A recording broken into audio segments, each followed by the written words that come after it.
criminal is going to be armed with a knife. Prosecutors say Isabella Guzman stabbed her mother 79 times in the family's bathroom last week. She said nothing as she walked right past them. This is the disturbing case of Isabella Guzman, the girl whose brutal crimes led to her internet stardom.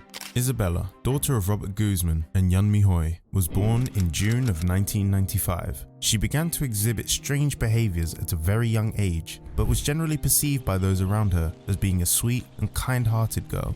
Though she was not the most social person, there were no signs of her having any violent urges or malicious desires. This likely contributed to the lack of mental health attention given to her during her youth. Though it may have helped in the long run to provide her with resources to deal with her struggles, it was deemed as an unimportant issue that would likely solve itself.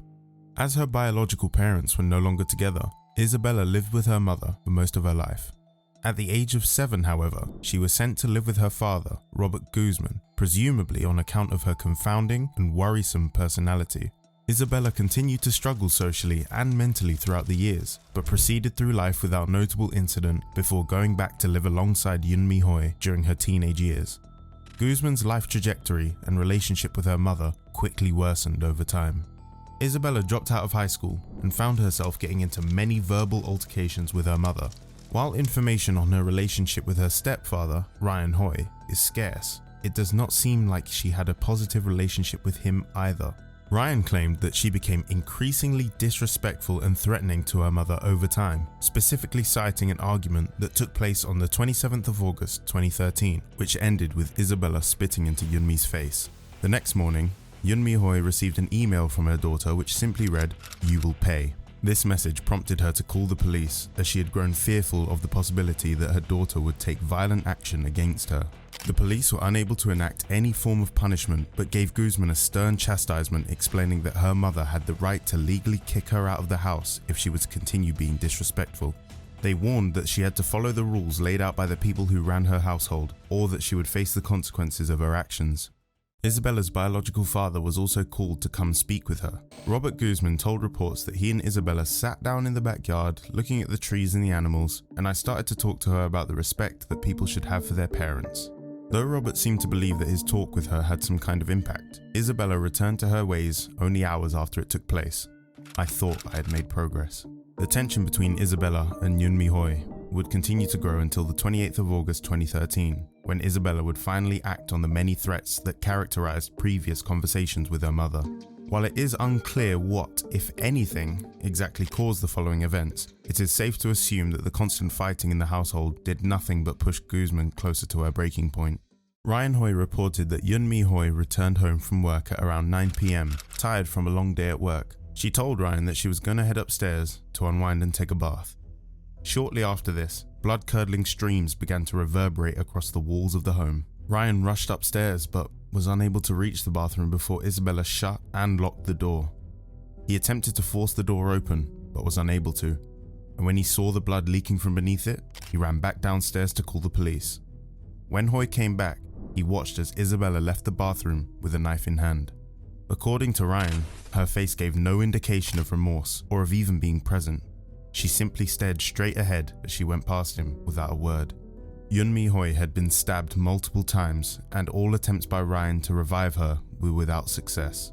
It was later revealed that she had been stabbed at least 79 times across her neck, head, and torso.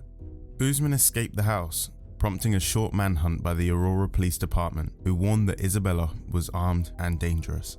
The next day, she was found hiding out in a parking garage. Her clothes were still reportedly covered in Yunmi's blood. This leads us to the aforementioned video, which was taken on the 5th of September 2013. Guzman initially refused to attend her arraignment hearing and had to be dragged out of her cell. The strange faces seen here indicate that Guzman is not completely in her right mind. She does not act like someone who has taken the life of her own mother, and occasionally appears to be confused about where she is or what she's doing there. Isabella would plead not guilty to the killing of her mother by reason of insanity. Her doctors provided testimony which backed this up with a schizophrenia diagnosis. If Isabella was in fact schizophrenic, then her erratic behaviors and violent actions could have been as a result of her delusions. According to doctors and Isabella herself, She didn't even realize that she was in fact killing her mother, and instead believed that she was killing a woman named Cecilia in order to save the world. Other contributions to her mental instability, as described by Isabella herself, were the conditions under which she lived with her mother. Guzman would later report on the abuses that she suffered at the hands of her family. Her mother, a devout Jehovah's Witness, grew angry with Isabella when she made the decision to leave the faith at the age of 14, causing their altercations to increase in both frequency and intensity. The validity of these claims is difficult to ascertain, as the illness in question is not one that can be easily identified. There is also minimal information on the specific findings of Guzman's doctors, who have kept the details of her illness private. Her plea deal was accepted, with District Attorney George Bruckler stating, "We punish people who make decisions to do wrong when they knew better and they could have done something differently." And in this particular case, I am convinced that this woman did not know right from wrong and that she could not have acted differently than she did, given the significant schizophrenia and paranoid delusions, audible, visual, hallucinations that she was going through. Guzman was sent to the Colorado Mental Health Institute in Pueblo, where she was to stay until she was deemed fit to rejoin society. The verdict proved controversial in nature, with many people online viewing the insanity plea as a cheap way to avoid true punishment. But the doctors and other professionals in question seemed to be convinced that Isabella's illness was real. One would think that this is where Isabella's story ends, but things get far stranger from here. In 2020, Guzman would experience a short-lived rise to internet stardom. Some people seemed to admire Isabella for her perceived physical beauty, with various TikTok users uploading videos in her honor. Some of these videos were stylish edits, which highlighted Guzman's attractiveness, while completely ignoring the actual facts of the case. The most popular of these edits featured the song Sweet But Psycho by Ava Max.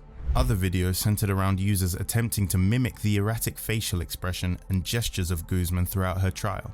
Over time, the videos made by Guzman's fans have been heavily criticized, with many claiming that they are glamorizing a killer and have been made in poor taste, with little consideration for the victim. Defenders of these videos typically cite Guzman's beauty as a reason for their idolization, or even state that Guzman was justified in killing her mother on account of the abuse suffered at her hands. Guzman would not be able to react to her newfound internet stardom, however, as she had spent the last 7 years in a mental institution, seeking help for her illness and delusions. In November of 2020, Guzman would speak out on the situation for the first time. After petitioning for her release, she assured others that she was no longer a threat to society and should at this point be allowed to go free. Speaking to news outlets, she said, "I was not myself when I did that, and I have since been restored to full health. I am not mentally ill anymore. I am not a danger to myself or others." During this discussion, Guzman also alleged that she had been assaulted by a member of the institute in which she was being held. Isabella purportedly filed reports against the accused employee, but the district attorney's office in Pueblo claimed to never have received it and told her that it would be difficult to pursue charges on account of a lack of information, as well as the passage of time. Though she maintained a desire to charge him for his crimes, she made clear that what she wanted most was to go free once again.